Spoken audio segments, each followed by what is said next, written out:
Have you ever gone to a bank and felt like your money is not quite as safe as it should be?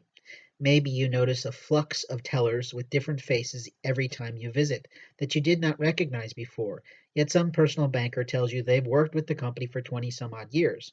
My thought when I'm told this is that if that's the case, then I should see them on a more regular basis.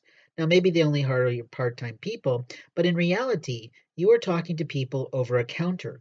You are also talking to people about your personal finances across the room in some cases, because some tellers do not have that little drop down window that was once there allowing you a pass through opportunity.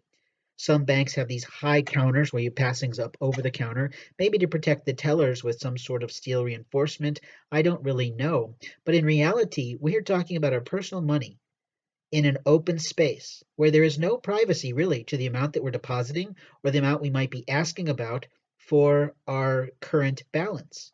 So that's something that's rather different from Japan when I lived there.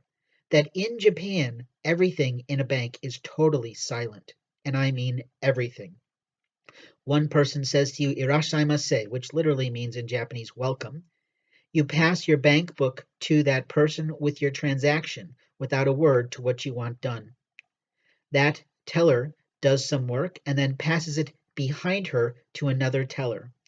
That teller checks over the work and then passes it one more time to the branch manager or that particular row's management or supervisor who does the final check.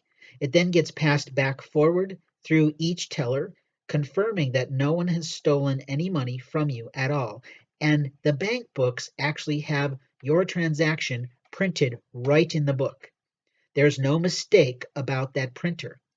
And that was the most ingenious thing I thought Japanese banks offered, that they literally print right in your bank passbook what amount you deposited, what amount you withdrew, and how much money you had in every single transaction. There was no opportunity for human error in that moment in time. Potentially a computer error, but not very likely in a technological age and system. So, do you think that American banks are as savvy as European or Asian institutions of money movement?